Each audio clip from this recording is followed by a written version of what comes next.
Good morning. Hello, happy Friday, and welcome to the last day of CIPP's National Payroll Week 2025. My name is Brian Sparling. I'm the EMEA Payroll Manager at Element Materials Technology, and I'm also a Board Director of the CIPP. Today, we're going to be exploring neonatal care and compliance, what payroll and HR leaders need to know, with our speaker, Ben May from ADP. You're encouraged to submit your questions in the Q&A section at the top of your screen. If you accidentally post any questions in the chat, don't worry because we have people in the events team who'll move it over to Q&A. You can upvote questions you're most interested in. This will help us to prioritise which questions to ask at the end. We will address all the questions at the end of the session, but if we don't get through them all, we'll take them away, and Ben has promised to spend all weekend answering the questions. Now I'll hand over to Ben to introduce himself. Thanks, Brian. So, my name's Ben May. I'm the Head of Product Payroll Compliance at ADP. And like Brian, I'm a chartered member of the CIPP. I've been with ADP for about 8 years now. And I'm responsible for monitoring kind of the legislation landscape in the UK and Ireland. I'm also the secretary of the BCS group, the British Payroll, or the British Computer Society Payroll Specialist Group. And that represents the software industry as a whole for payroll. Okay, shall we move to the next slide then, Brian, shall we? And I'll start to talk about neonatal care and its compliance. And, what do you as payrollers need to know and HR leaders need to know? So, statutory neonatal leave and pay. It's for parents of babies born on or after the 6th of April 2025. So the April just gone. And this is about when the baby is born, by the way, not when they are due. So this is about when the baby is born. Now, the child must have been admitted into neonatal care within 28 days from birth. And they must remain in the neonatal care for a continuous 7 full calendar days or longer in order to be entitled to statutory neonatal care leave. Now, I'll come on to the pay section afterwards. I'm going to cover off the neonatal care leave section first. Now, this is a day one right to leave. It's not a day one right to pay. As I said, I'll come on to the pay section a little later on.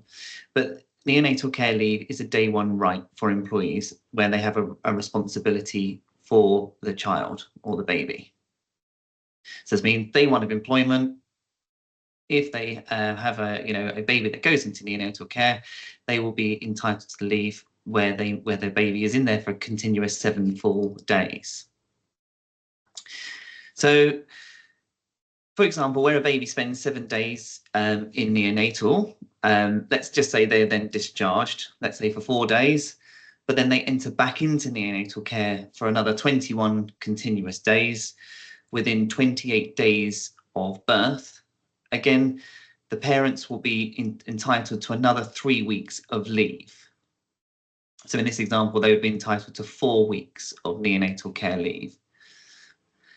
Now, neonatal care is a separate entitlement as well on top of maternity, paternity, adoption, shared parental leave and parental bereavement leave. It's an additional entitlement. So if they were to spend 7 full days in neonatal care, they're going to get 1 week. And if they spend longer in there, they could be entitled up to a maximum of 12 weeks. Okay, so what's the definition of neonatal care? So the definition of neonatal care is where the baby is receiving medical care under a consultant. Now, medical care can be received which meets the following criteria. The child or the baby was an inpatient in hospital and the care is received upon the child leaving the hospital. So they don't necessarily have to be in hospital to be receiving the care in order to qualify for the neonatal care leave. Now, the care is under the direction of a consultant. The care includes ongoing monitoring by or visits from a health care professional, or it could be in those sad situations where it's palliative or end-of-life care. So those are the definitions of neonatal care and when neonatal care is going to be provided and when they might start to accrue those 7 days.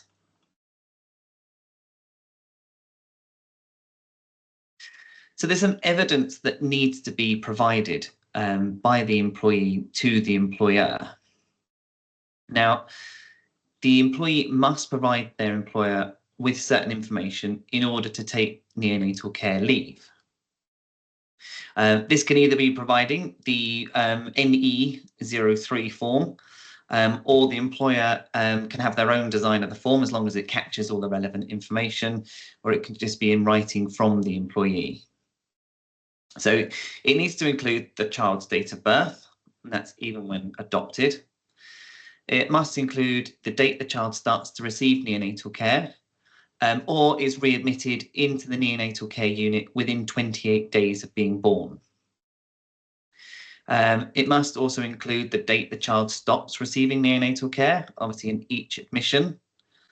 It must also include when neonatal care leave is to begin, when would they like their leave to begin, how many weeks of neonatal care leave is being taken, and it must also include a declaration to confirm that the employee is eligibility because of their relationship to the baby, and they are taking this leave to care for the child.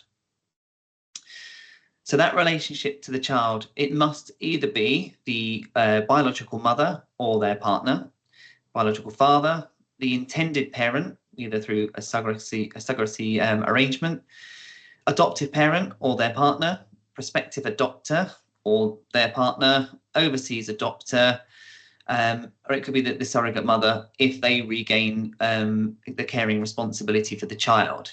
Now, a partner, they can't be the relatives or anything like that, like grandparents, siblings, aunts and uncles. It can't be those, so they can't get it. Now, just to clarify, those 12 weeks are for both parents. So the mother and the father, they can both get 12 weeks independently.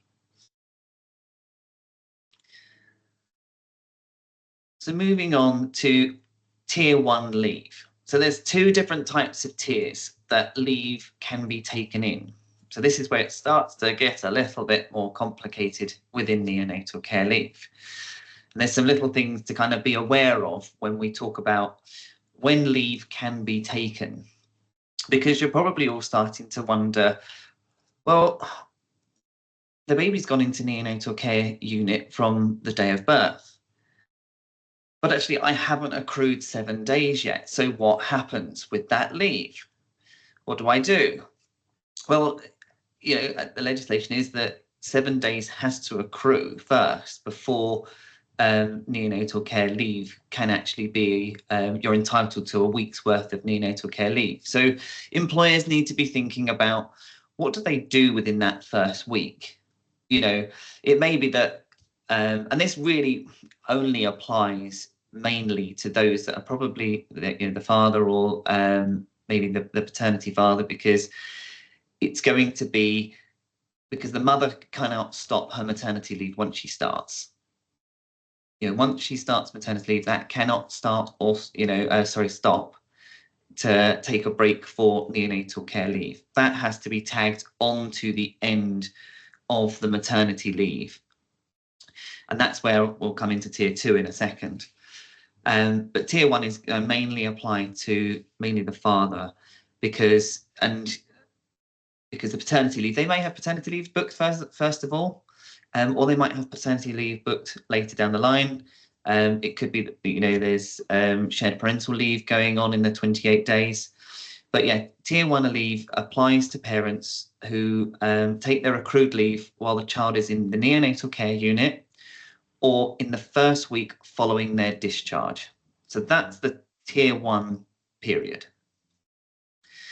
Now, parents need to notify their employer either before they are due to start work, on the first day of absence from work, or as soon as reasonably practical following the child's admission.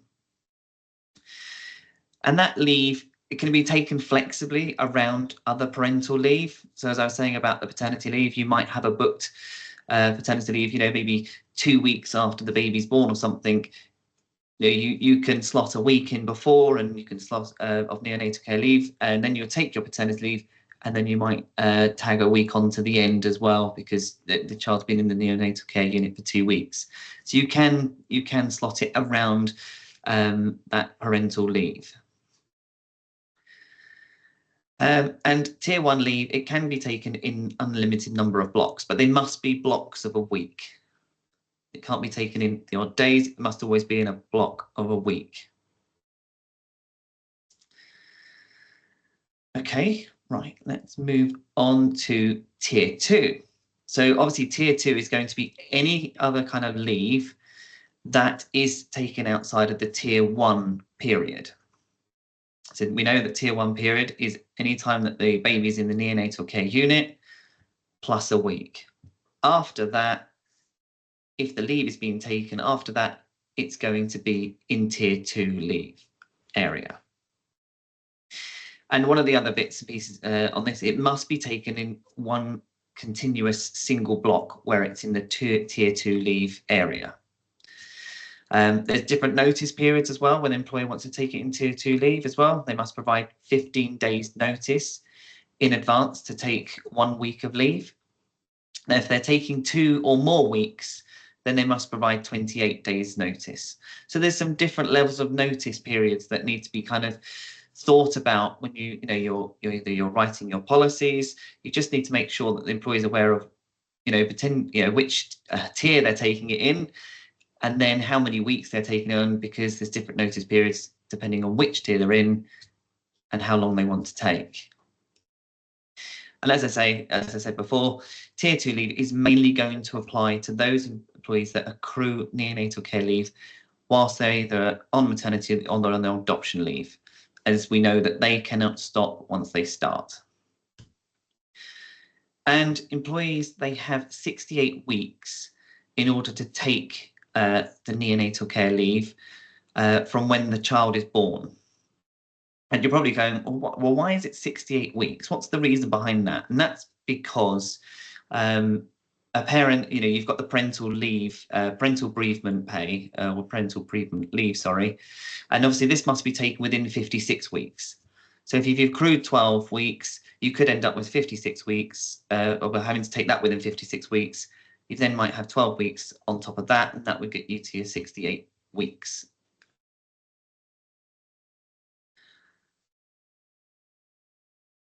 So just a couple of examples here, one with a single admission and one with a multiple admission.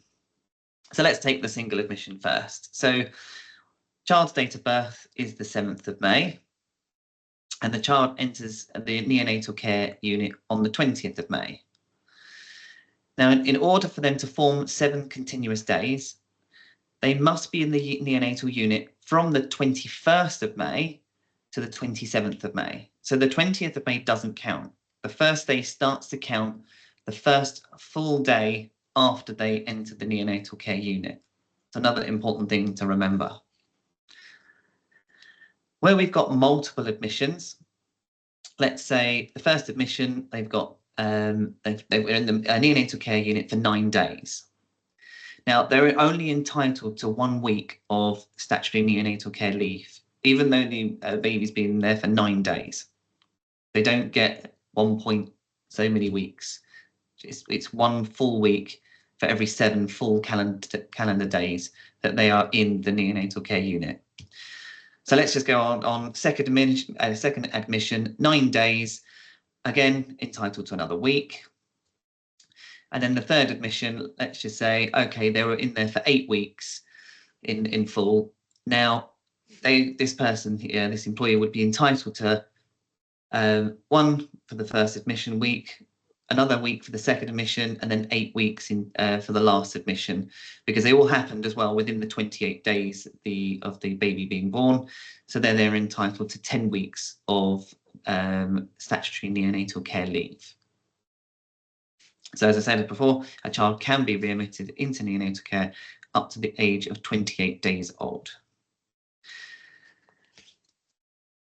Other types of parental leave, if in Tier 1, start and stop, neonatal care to accommodate other pre-booked leave. So again, as I mentioned before about that parental paternity leave, that can start and stop.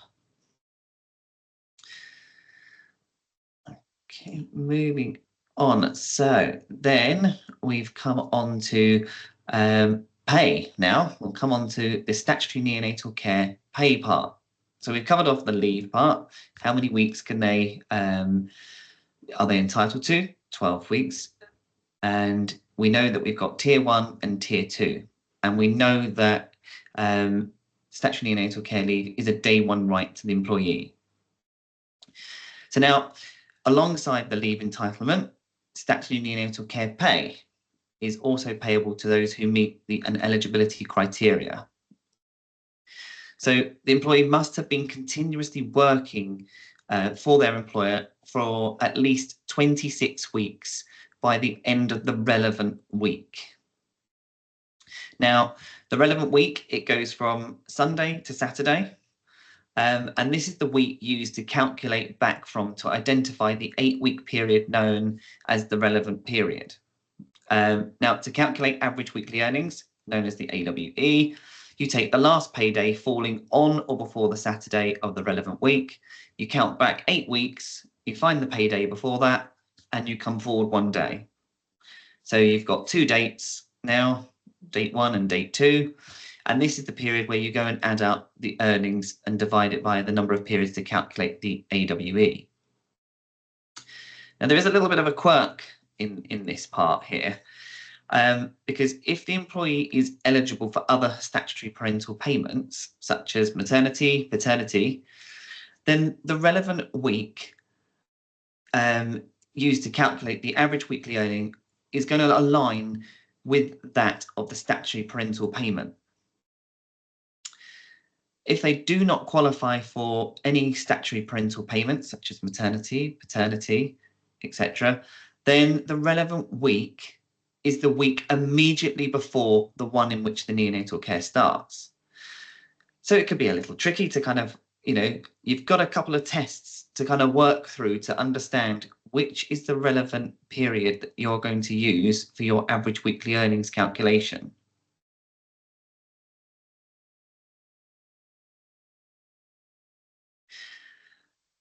Okay, so we know that the average weekly earnings for the 25-26 tax year must be above the lower earnings limit, which is £125, in order to be entitled to the weekly rate payable of statutory neonatal care pay, which for the 25-26 tax year is £187.18 per week.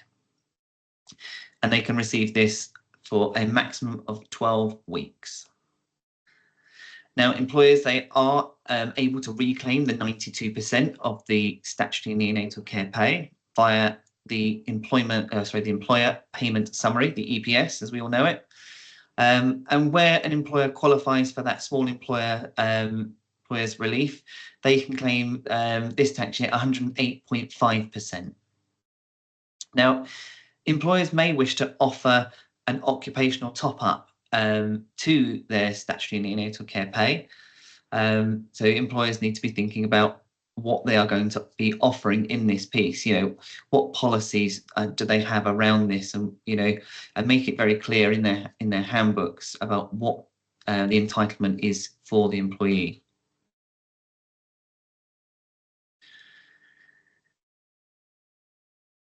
So some key takeaways before we kind of jump into some questions and into some Q&A for you is look, ensure you've got compliance with statutory leave requirements. Make sure you ensure that you've got compliance with the statutory minimum payments, because you've got different rules for leave and we've got different rules for payments.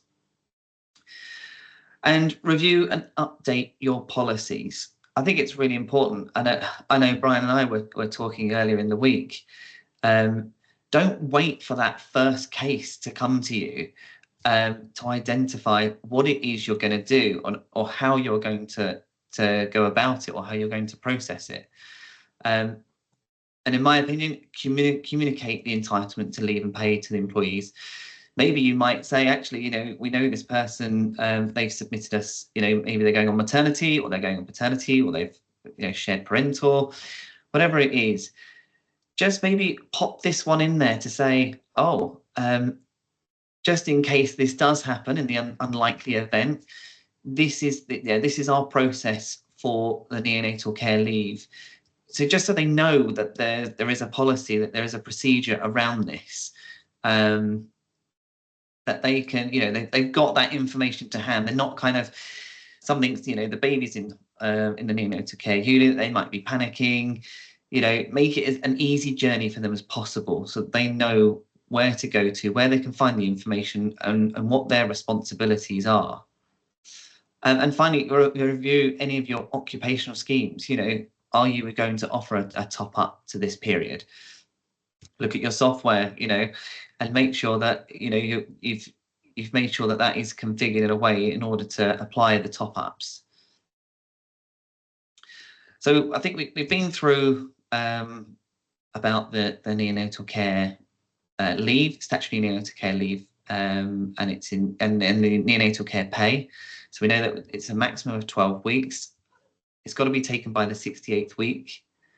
We know that there's 12 weeks of payment. We know the first 7 days while the baby's in the neonatal care unit. So you just need to think about what is it you as employers, and that's got to be part of your policy. What are you going to do with those first 7 days? Right. Well, I suppose finally, just thank you very much for listening to this my presentation today on neonatal care leave and pay. And I suppose we'll open up to some Q&As, I suppose, now. And Brian, have we got many Q&As in the chat? Yep. So thank you, Ben. That was really informative and good to know. And as you said, we discussed earlier about making sure that you've got your policies and procedures in place before it happens, rather than being reactive. So we have received a few questions. I think there may have been some issues with the Q&A.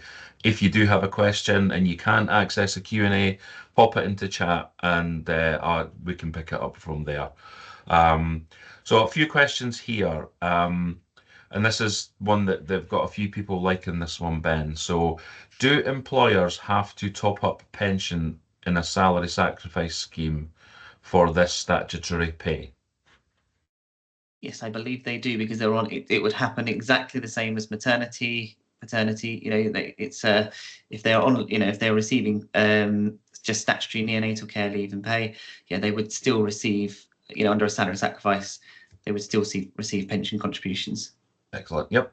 Are there any official forms required for neonatal leave similar to the MAP B1?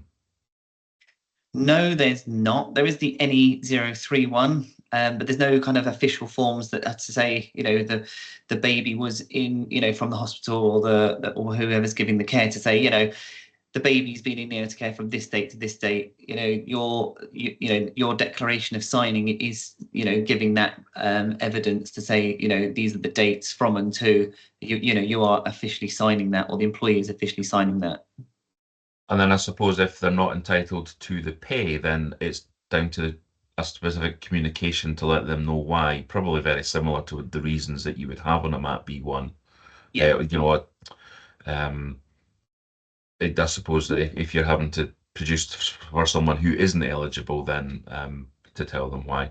And there's a question, someone's said, if an employee submits an NE03 but is not entitled, is there a form for the employer to return to confirm non-eligibility akin to the SMP1?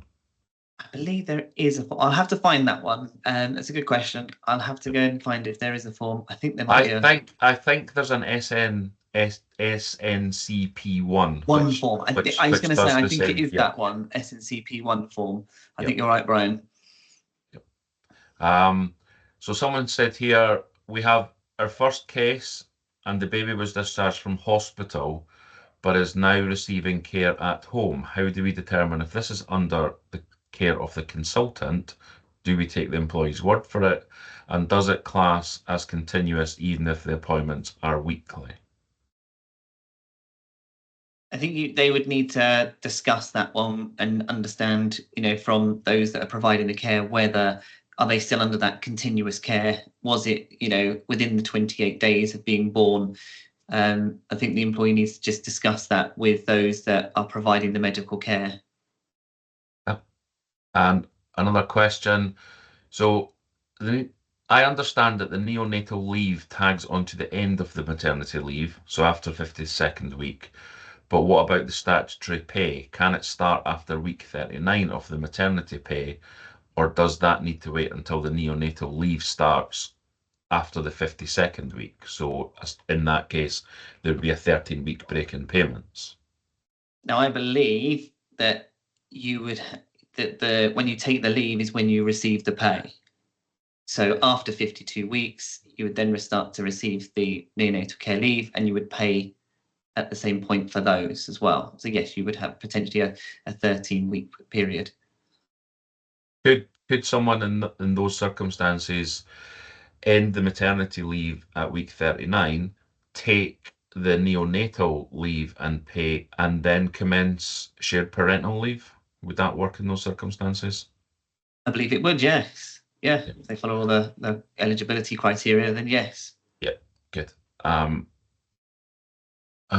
Someone has asked if we can provide links to each of the relevant forms. We'll have a look for that, and when we send out any of the packs, we'll send out any links. Yeah, get those.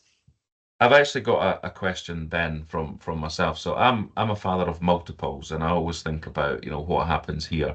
So if I have twins in neonatal care, am I entitled to 24 weeks of leave?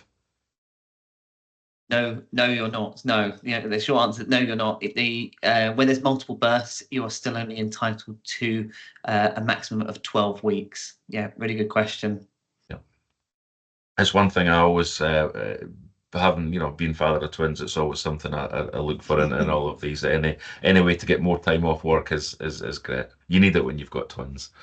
So someone else has asked a pension question and salary sacrifice contributions. Should the employer's contribution cover the total amount, both employer and employee contributions, for the entire duration of the maternity leave, including the period when they are not receiving SMP? I think they'd need to look at their pension schemes and, depending if it's salary sacrifice, what the pension deductions are. I think they would need to kind of, have a look into that one. Yeah, and from my understanding as well, the overview to make the non-cash benefits is during the period of paid SMP. When someone goes on to unpaid, then in my understanding, the entitlement to make up those payments ceases. But yes. Yeah.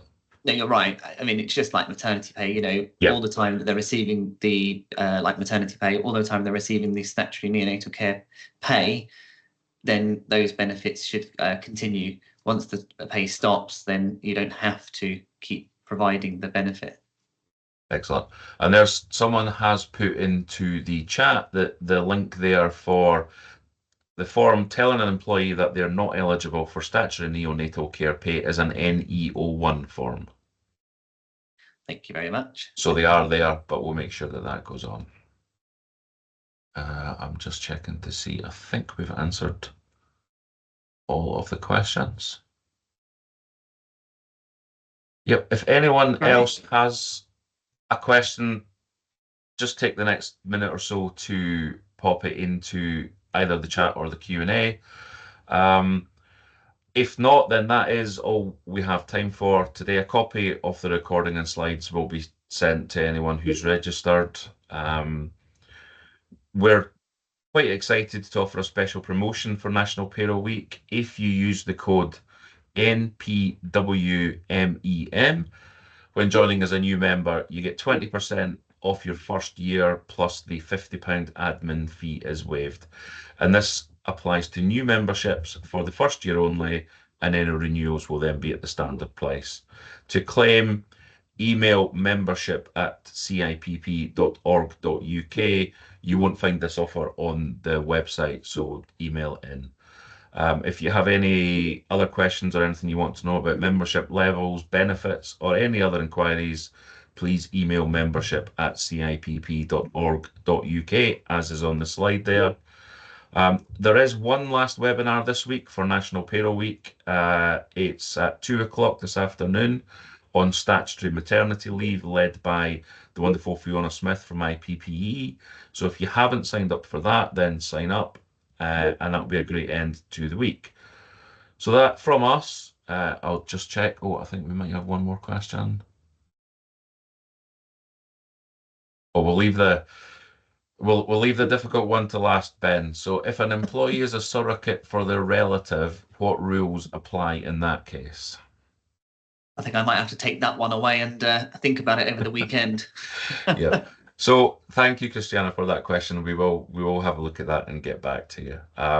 I hope that everyone has had a fantastic National Payroll Week. Keep tagging us in social media posts using hashtag MPW25 and hashtag ChoosePayroll.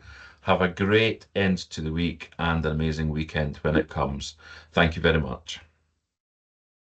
Thank you, everyone.